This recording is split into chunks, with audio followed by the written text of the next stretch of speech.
Okay, welcome to College Algebra, that is MAT 101 online, and this is my first video screencast lecture.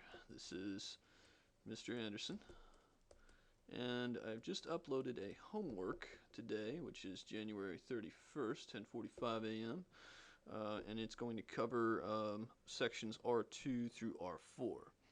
So this lecture is for section R2.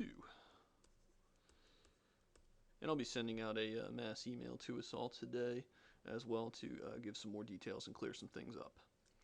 Okay, in section R2, one of the first things that they are going to ask you to do, to first types of problems, are going to be problems that say, and the directions say, write an equivalent expression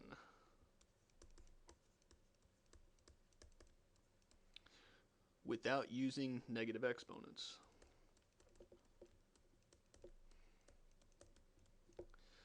Okay. When we see these directions, will typically be followed by a problem that looks like the following.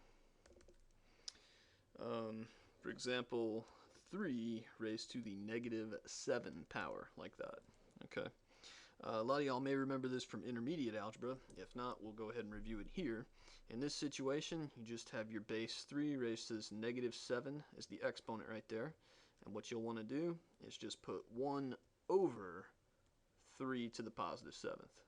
Basically what happens here, that negative exponent moves the 3 down to the denominator, but once it goes down to the denominator here, then your exponent becomes positive. And you would just have the 1 on top in a problem like this one. All right. Another example right here, what if we have same directions, 2 raised to the negative 3 over 5 raised to the negative 4. Okay. Now we've got a fraction in this case, so what's going to happen is the 2 to the negative 3 is going to move down here to the bottom, where its exponent will become again positive. Same idea here with the 5 to the negative 4, which is on the bottom. The 5 to the negative 4 is going to move up here to the top, where its exponent will also become positive. And so those would be our answers for those two problems. You're basically just wanting to move the base with the negative exponent to the opposite top or bottom.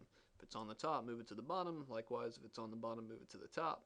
That's what makes your exponents positive. That's what these first problems will be looking for. Okay. I'll go over a couple more examples here. As far as the negative exponents, they don't have to be numbers as our bases. They could actually be letters instead, or variables as they're appropriately called. We have x to the negative 5 power divided by y to the negative 4 power, and we're using the exact same directions here. We want to write it without using negative exponents.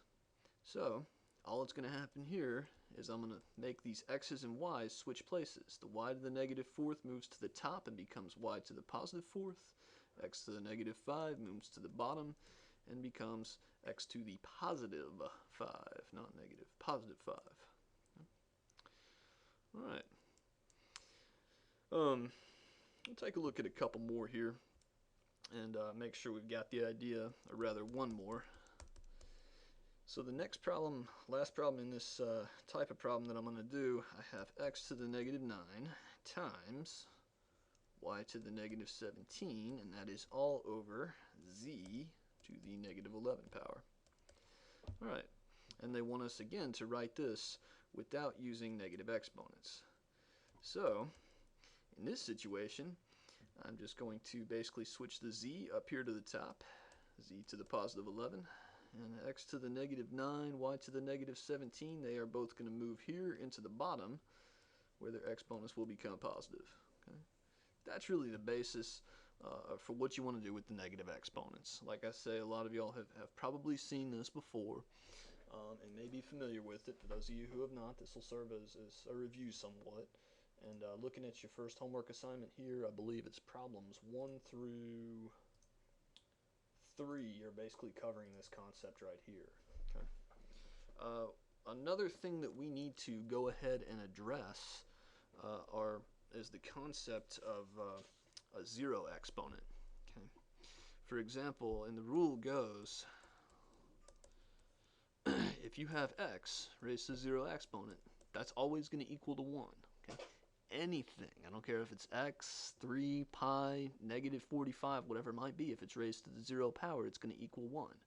The only thing that can't be raised to the 0 power and equal 1 is 0. So that's why we have this stipulation here, where x is not equal to 0. Okay? So some of the problems you're going to see, or at least one of the problems you'll see on the homework, will look like the following. 17 to the 0 power, and they just want you to evaluate this. So the directions typically will say evaluate. And 17 to the 0 power is equal to 1. Simple enough. Simple enough. All right. And if you have any questions during these screencast lectures, feel free to shoot me an email, and I'll try and either shoot you an answer back in an email or address the question if it's something that I encounter from a lot of students. I'll try and address that question in the next video screencast lecture. We need to go ahead then and talk about some exponent rules, and it's really an extension of what we've already talked about. It's kind of making sense of what we've already done here. Right, so we need to go ahead and discuss some of these exponent rules. Right. These are properties of exponents, something you can actually find in either your textbook or any algebra textbook. These rules stay the same, but these are just simple properties of exponents. Okay. So these are really just a series of rules that we need to be aware of. The first one we have here is that a to the m power times a to the n power is equal to a to the m plus n, just like that. Okay? The idea here is that if you're multiplying two things together and they have the same base, I have an a here to some exponent times another a to some different exponent n, what I'm going to do is just add those exponents together. That's what this rule is trying to tell you to do. A lot of times when we show you guys these rules, they won't make a tremendous amount of sense until we actually put some examples to them and show this rule being used in practice. So if this rule doesn't make much sense to you, or any of the other rules I'm about to put down, don't worry, the examples in the next video screencast lecture will make some sense of these rules, hopefully. Alright, so the next rule that we have here, similarly, a to the m power divided by, instead of multiplied, a to the n power is going to equal a to the m minus n power, like that. So again, the idea here, if we have the same base, a and a, raised to different exponents, and we're dividing, instead of adding, we will subtract the exponents, and it's always going to be the top exponent here divided by the bottom exponent here. Okay. So a to the m minus n. Alright. 3 more rules for us. We have another one that is usually referred to as the power rule, and that says that if we have a base a raised to an exponent m, and that's all in parentheses, that entire quantity is in these parentheses, then we have another exponent on the outside. Basically, when you have an exponent and another exponent on the outside, what will happen here is you will actually multiply these two, a to the m times n. And what I'll do is go ahead and cover these next couple rules and then pick it back up in the next video screencast lecture. So our fourth rule here is going to say AB, in parentheses, both raised to the m power.